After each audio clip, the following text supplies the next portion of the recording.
Hey, good morning and happy Friday. I had a real light bulb moment yesterday when I was kind of wrapping up my Torah commentary for this week. I try to get this out on Thursdays. This is Friday morning, so clearly I missed my own deadline. It's a self-imposed deadline, so I don't want to beat myself up too much about it. But I think I'd like to hold my commitments. And I've got a handful of readers that are subscribed, and they know that I like to put this out on Thursdays. So anyway, I'm sorry if you're one of those readers. It's not very many of you, but at any rate, I'm mindful that I missed my deadline, and I've done this 2 weeks in a row. I'm just I got a lot going on a little bit, and so it's been hard. These things that are really just hobbies are kind of the first thing to drop off the to-do list when I'm busy, with work and things like this, okay? So I'm sorry that I'm late. But I had a real light bulb moment yesterday when I was working through the post for this week. And this has happened a couple of times over the past several weeks, which is very cool. I think this is the payoff of just consistent study and close reading, is that if you can hang with stuff for a sustained period, then you get more insights into the text because you're wrestling with similar material and similar ideas, and you're doing it week after week. So I've had that a couple of times over the past several weeks, and I just want to take you through this in as plain language as I can be. So right now, the Torah reading cycle has us in the book of Deuteronomy. This just progresses through the text. It just progresses through Torah, the way that this calendar is organized. Unlike there are some Christian liturgical reading cycles, and they tend to be more responsive to the season, to the liturgical season, as opposed to just stepwise moving through the text. So, you may be in a gospel, but then all of a sudden you might get a psalm, or you might get a prophetic reading or something like this. Whereas the Torah, the Parsha, the Torah portions, they just move in a very linear way through the text. And so we've been in Deuteronomy for a few weeks, and I'm fascinated by Deuteronomy. Fascinated by it because there is such clear evidence of outside influence and its own editorial work within the text. And I want to just take you through the most recent Parsha. This is 11 and some change, chapter 11 and some change, up through chapter 16 and some change.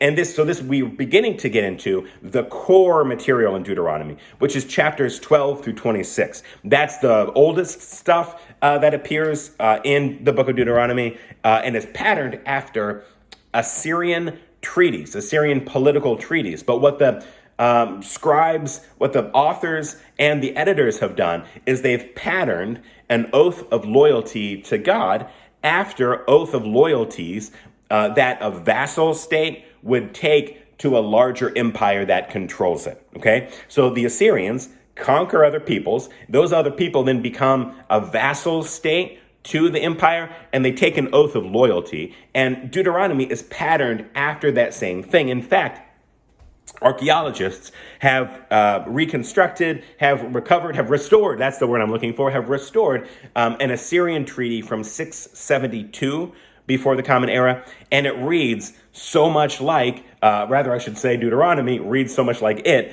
but there's just so much crossover in language, in ideas, in sort of the whole theme of the thing. So fascinating to me, okay? This is, behind the text, man, you've got human authors and human editors.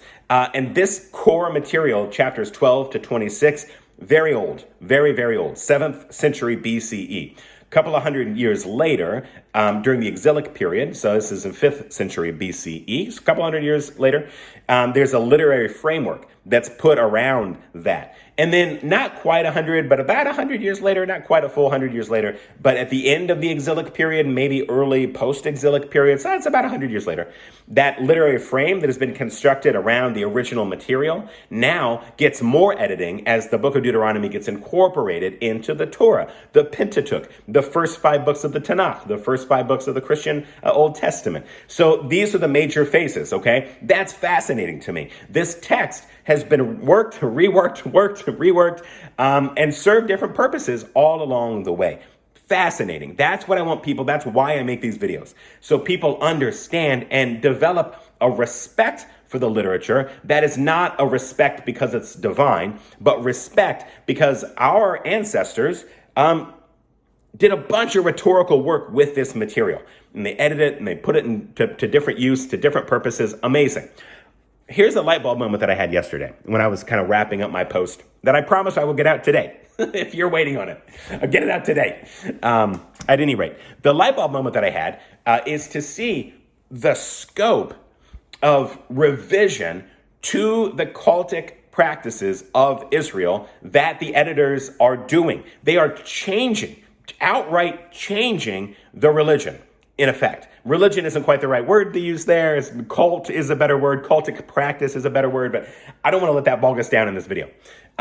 Significant revision to the religion of ancient Israel. It was the case that you had multiple sacrificial sites, and the religion was built around that idea. For Pesach or Passover, you would slaughter your own animal in your own doorframe and put the blood on your own doorpost.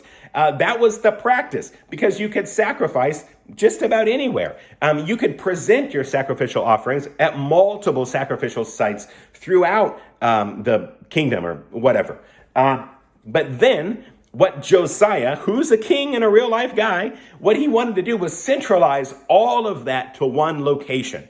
When you centralize all of these multiple sites of sacrifice to one location, you've got to completely rework the major festivals, because no longer can you say, slaughter your paschal sacrifice in your own doorframe and do this. Now you've got to somehow get it to one centralized site. You can no longer take your burnt offerings and your free will offerings and things like this. You can't take them just anywhere. You can't just go up the road to your local sacrificial site because Josiah wants to centralize everything in one location. This completely reworks the festival calendar. When we see Passover is totally rewritten, and Passover becomes combined with another unleavened bread festival. These used to be apart. There's trace of that in Deuteronomy. There's trace of that in the book of Numbers as well, that these were standalone.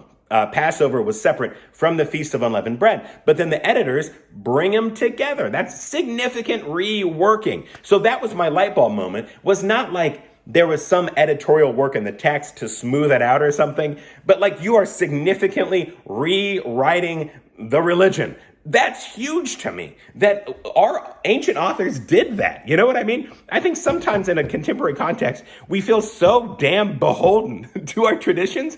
I'm not trying to throw off traditions completely. We got a good thing going. The institutions matter. Our rabbis matter. You got to pay dues at the synagogue to keep it going. So I'm not trying to be, anti-establishment here. I mean, although I am wearing a NoFX shirt, I just realized seeing myself back to me. Maybe I am being a little anti-establishment. But I just think, man, if our ancient dudes, our ancient Theobros, that they could completely revise the festival calendar, combine stuff into one, rewrite how these things are practiced, that's huge. Do we realize that today? And we could take license to do some of our own reworking today. I was asked on a live a couple of days ago, what do you see for the future of our people? And I see a more thriving diasporic existence. Now, I think we already have a thriving diaspora.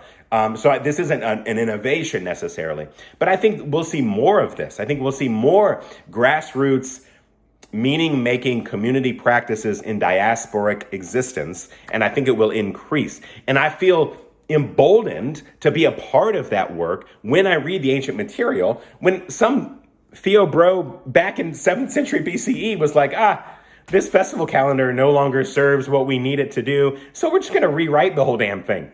You get kosher stuff coming out of the book of Deuteronomy that those people seemed not to have awareness of the priestly material in Leviticus, which is fascinating, that you've got sort of different accounts of kosher. It's so interesting that today, people, I'm not trying to throw this off, okay? But people keep very strict kosher kitchens, right? Separate dishes, separate ovens, separate cookware. But like the ancient authors didn't even know that a different group had developed different guidelines than this other group. You know what I mean? And I guess you could say, well, that's why we have the Talmud, right? To interpret this stuff in the right ways and to show us how to do it. And so that's cool. I mean, we are a religion of the Talmud and the rabbis, maybe even more so than a religion of Torah. Anyway, I just think it's awesome that our ancient people felt totally fine to just rework major portions of the way that the religion was carried out in the world. So go do some reworking in your own life, because you can, because we got ancient precedent for it. I love you, fam. Shabbat shalom. Good Shabbos.